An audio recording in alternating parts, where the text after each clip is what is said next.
উজ্জামান তথাকথিত শেখ হাসিনার নিয়োজিত সেনাপ্রধান শেখ ওয়াকারুজ্জামান কেন ডক্টর ইউনূসকে সহযোগিতা করছেন না?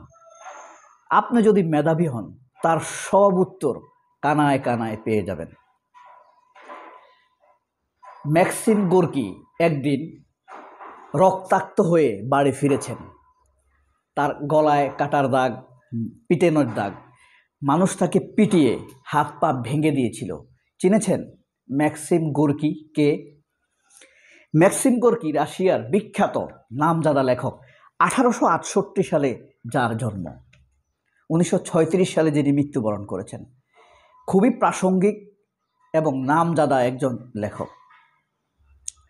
এই ম্যাক্সিম গোর্কির এটা আসল নাম না। আসল নাম কি জানেন?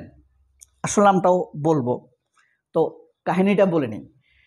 ম্যাক্সিম গোর্কি তো রাশিয়ার মানুষ, তো ফ্রান্সে একবার বেড়াতে গিয়েছেন তিনি।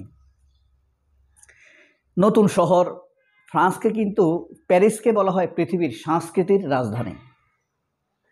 বাংলাদেশের সংস্কৃতির রাজধানী কোনটা? কুমিল্লা। তো প্যারিসে তিনি ঘুরতে গেলেন, বেড়াতে গেলেন। নতুন শহর, নতুন দেশ, অনেক কিছু জানছেন, দেখছেন, জিজ্ঞেস করছেন, নতুন মানুষের সাথে পরিচিত হচ্ছেন, অনেক উৎসাহ। জীবনে প্রথম প্যারিস গিয়েছেন। তো প্রতিমধ্যে তার চা খেতে গিয়ে এক ব্যক্তির সাথে পরিচয় হয়।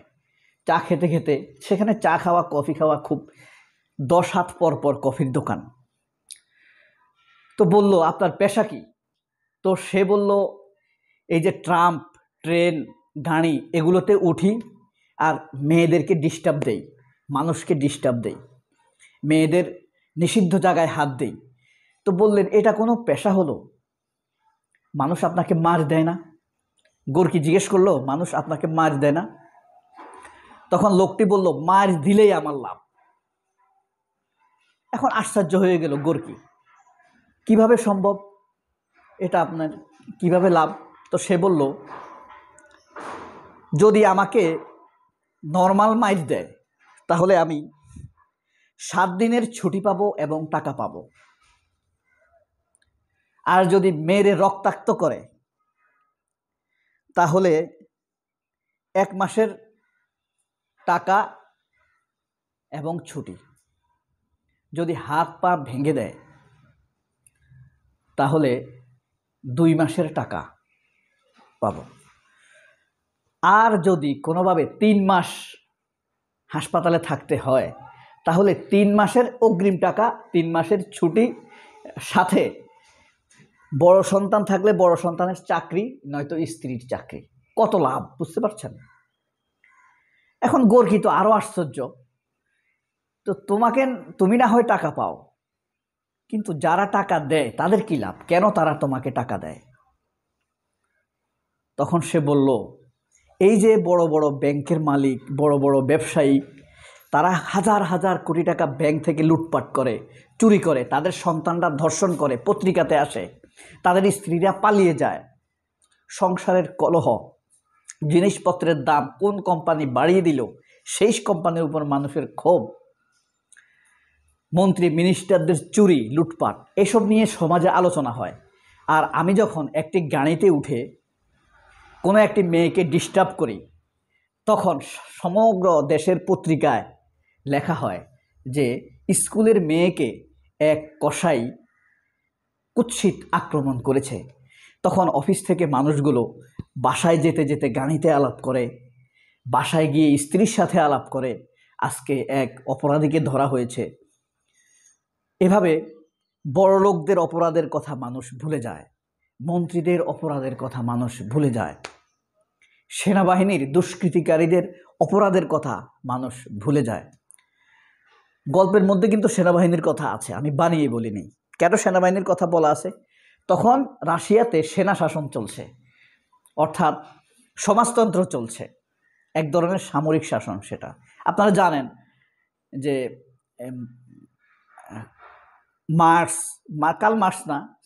ভ্লাদিমির ইলিচ লেনিন, হ্যাঁ, এরা কিন্তু এক ধরনের সেনা শাসক, সমাজতন্ত্র, অগণতান্ত্রিক শাসক। ম্যাক্সিম গোর্কিও সমাজতন্ত্র করতেন এক সময়, কিন্তু পরে তিনি তা ত্যাগ করেন এবং জেলেও যেতে হয়েছে তাকে। যাই হোক, এই যে এত টাকা পায় তারা, পাওয়ার পর তাদেরকে নিয়ে মানুষ আলোচনা করে, কোথায় কোন মেয়ে নাজেহালের শিকার হলো, কোথায় কে চিন্তায় হলো, চিন্তাকারীর হাত পা ভেঙে দিল, এইসব নিয়েই কিন্তু মানুষ তখন আলাপ করে। মানুষ সয়াবিন তেলের দাম বেড়েছে সেটা নিয়ে আলাপ করে না, সেনাপ্রধান প্রেসিডেন্টকে ধমক দিয়েছে সেটা আলাপ করে না। পত্রিকায় শুধু ছোটোখাটো ঘটনাগুলোই, ছোট ঘটনাগুলোকে বড় ঘটনা হিসেবে তুলে ধরে।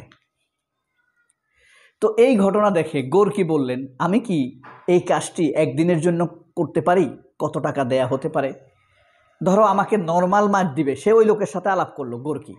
এ ফাঁকে ম্যাক্সিম গোর্কির আসল নামটা আপনাদেরকে বলে নেই, অ্যালেক্সেই ম্যাক্সিমোভিচ পেসকভ। তার আসল নাম হলো অ্যালেক্সেই ম্যাক্সিমোভিচ পেসকভ।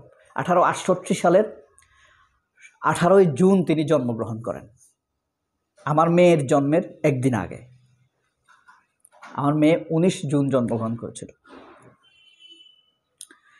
তাহলে এরপর তিনি মারা গেলেন 1936 সালে।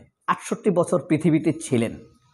তার বই এখন বিখ্যাত মা উপন্যাসটি তার লেখা, এই ম্যাক্সিম গোর্কি আমরা যাকে বলি, অ্যালেক্সেই পেসকভ, ম্যাক্সিমোভিচ পেসকভ, ডাক নাম গোর্কি, ম্যাক্সিম গোর্কি।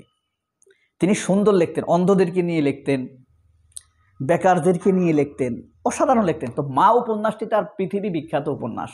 এই নামটি নকল করে প্রথম আলোর যুগ্ম সম্পাদক আনিসুল হক মা লিখেছে। যারা পড়েন তারা বুঝেন।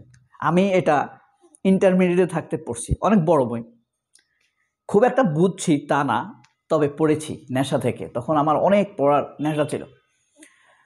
এটাকে নকল করে সংক্ষেপিত করে আনিসুল হক এই মা উপন্যাস লিখছে। তার বইটাও প্রথমে লাল মলাটে ছিল, আর এই আনিসুল হকের প্রথম কপিটাও, প্রথম সংস্করণ লাল মলাটে ছিল। তো এভাবেই মানুষ ভুলে যায়। তো ম্যাক্সিম গোর্কি এভাবে একদিন গেল, এই চুক্তি করলো, তার হাত পা ভাঙা হবে না, নর্মাল মাইর দেওয়া হবে। সে ট্রাম্পে উঠে কোনো একটা মহিলার গলার গহনা কেড়ে নিয়ে যাবে, এটা পরের দিন পত্রিকায় উঠবে। তো তাকে এমন মাইর দেয়া হলো, তার বাম পা ভেঙে গেল। কিন্তু টাকা দেওয়ার সময় তাকে দেয়া হলো মাত্র 20 ফ্রাঁ। 20 ফ্রাঁ, ফ্রান্সের টাকার নাম হইল ফ্রাঁ, ফয়রফালা চন্দ্রবিন্দু আকার ফ্রাঁ। এখন তো ইউরো চলে, তখন ছিল ফ্রাঁ, এখনও ফ্রাঁ আছে লোকাল কেনাকাটার জন্য। তখন এই গোর্কি টাকা নেওয়ার সময় বলল, আমাকে 20 ফ্রাঁ দেওয়ার কথা ছিল, শুধুমাত্র নর্মাল মাইর দিবে, কিন্তু আমার পা ভেঙে দিয়েছ, আমাকে তো 3 মাসের টাকা দিতে হবে। তখন বলছে, তোমাকে যেভাবে বলা হয়েছে, তোমাকে বলা হয়েছে হাতের ঘড়ি নিবা, তুমি গলার চেন নিলা কেন? এখন তোমারটা তো কন্ট্রাকচুয়াল টাকাই তুমি পাবা, বেশি টাকা তুমি পাবা না। কিন্তু পরের দিন ঘটলো আরো ভয়াবহ ঘটনা। কেউ বলল না যে চিন্তাই করতে গিয়ে লোক ধরা খেয়েছে, সব পত্রিকায় লেখা হলো ম্যাক্সিম গোর্কি পুলিশের হাতে ধরা। কারণ তাকে সারা পৃথিবীর মানুষ চিনে, লেখক মানুষ। এমনিতে তিনি জীবনে অনেক পেশায় অনেক চাকরি করেছেন, অনেক রকম চাকরি করেছেন, বিশ্বখ্যাত লেখক, আবার সরকারি চাকরিও করেছেন। এভাবেই বাংলাদেশে যখন কালের কণ্ঠ উল্টাপাল্টা নিউজ লেখে, এই যে আমাদের দেশে আসিয়া ধর্ষণ হয়েছে না, কেন হয়েছে এটা? আসিয়া ধর্ষণ হইলে যেন জাতিসংঘের মহাসচিব এদেশে আসছে, এটা যেন মানুষ ভুলে যায়। আসিয়ার ধর্ষণের ঘটনা এটা যেন আলোচিত হয়। বুঝতে পারছেন কারিশমাটা কোথায়? এই যে ওয়াকারুজ্জামান ডক্টর ইউনূসকে হুমকি দেন, কিছুদিন আগেও হুমকি দিয়েছেন, এই ঘটনা যেন আলোচিত না হয়। এই জন্য কোথাও একটি হত্যা ঘটনা ঘটে দিবে, বিভৎস হত্যার ঘটনা ঘটিয়ে দিবে, তাহলে ওয়াকারের অপেশাদারিত্ব, অকৃতজ্ঞতা সুলভ ভারতপন্থা মানুষের কাছে আর আলোচিত হবে না। সকল বেঈমান নিপাত যাক, সেনাবাহিনীর ভিতরে যে অল্প কয়জন তারা নিপাত যাক, বাংলাদেশ সেনাবাহিনী কলুষমুক্ত হোক। আমরা সেনাবাহিনীকে ভালোবাসি, হাসিনার নিয়োজিত খুনির সহযোগী ওয়াকারকে নয়। সবাই অনেক ভালো থাকবেন। আল্লাহ হাফেজ। আসসালামু আলাইকুম।